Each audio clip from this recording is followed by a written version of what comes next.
Assalamualaikum warahmatullahi wabarakatuh. Perkenalkan, nama saya Agung Jelani dari kelas B4 2017. Dalam video ini saya akan menjelaskan tentang materi 3, yaitu analisis dan desain pekerjaan, dan materi 4 tentang perencanaan sumber daya manusia. Dalam materi 3 mengenai analisis dan desain pekerjaan. Desain pekerjaan atau biasa disebut dengan rencana kerja merupakan fungsi penetapan kegiatan-kegiatan individu atau kelompok karyawan dalam wadah organisasi. Desain pekerjaan membantu dalam menjelaskan pekerjaan apa yang harus dikerjakan, bagaimana mengerjakan pekerjaan tersebut, berapa banyak pekerjaan yang harus dilakukan, dan bagaimana ketentuan yang harus dijalankan sehingga pekerjaan tersebut dapat diselesaikan. Ada beberapa cara dalam mendesain pekerjaan, diantaranya yang pertama, pilih pekerjaan yang akan diperbaiki. Yang kedua, dapatkan semua data atau fakta mengenai pekerjaan tersebut. Yang ketiga, pertanyakan setiap rincian pekerjaan dari masing-masing bidang pekerjaan. Yang keempat, hasilkan alternatif dan kembangkan metode kerja yang lebih baik untuk mendapatkan desain pekerjaan yang paling efektif dan efisien. Yang kelima adalah terapkan perbaikan tersebut. Tujuan dari desain pekerjaan adalah untuk mengatur pekerjaan-pekerjaan yang dibutuhkan organisasi, peralatan-peralatan, dan hubungan sosial serta perilaku.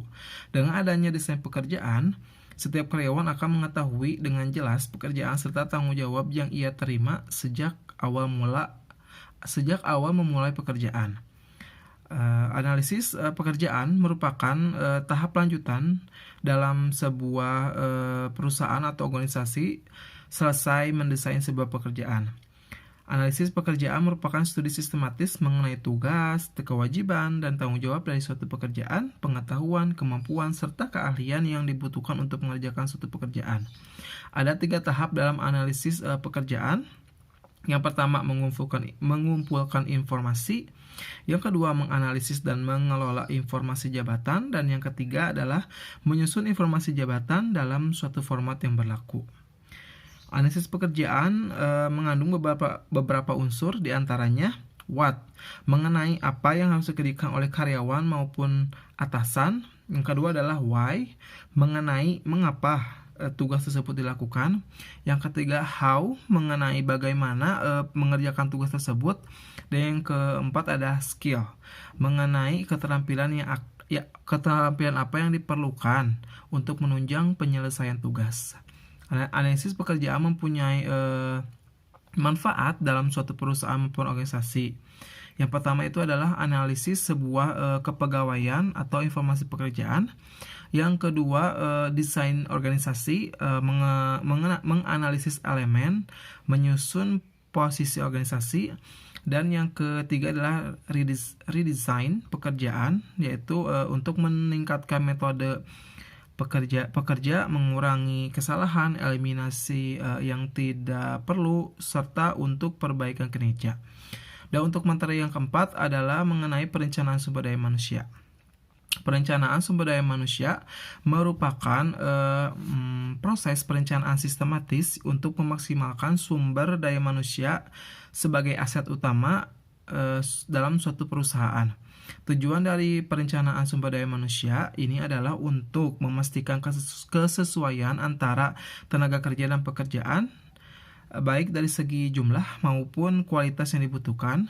Proses ini didasari oleh supply dan demand dalam konteks sumber daya manusia perusahaan. Perencanaan sumber daya manusia bermanfaat bagi perusahaan dalam berbagai hal, yaitu yang pertama adalah membantu HR mengantisipasi kebutuhan tenaga kerja dengan berbagai kualifikasi di kemudian hari.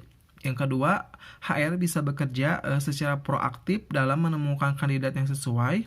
Dan yang ketiga adalah sesuai dengan tujuan masing-masing perusahaan, perencanaan SDM memungkinkan HR untuk mengidentifikasi, memilih, dan mengembangkan kompetensi atau tenaga kerja yang dibutuhkan oleh perusahaan. Secara garis besar, proses perencanaan sumber daya manusia dibagi menjadi 4 langkah yang meliputi: yang pertama adalah persediaan tenaga kerja saat ini, yang kedua kebutuhan SDM di masa mendatang, yang ketiga perkiraan permintaan SDM, dan yang keempat adalah strategi dan implementasi pencarian SDM. Dan ada juga faktor yang perlu dipertimbangkan dalam perencanaan SDM. Yang pertama adalah pertumbuhan atau growth, yang kedua perubahan atau change, yang ketiga adalah teknologi atau teknologi. Mungkin itu saja yang dapat saya jelaskan untuk materi yang ketiga yang keempat. Wassalamualaikum warahmatullahi wabarakatuh.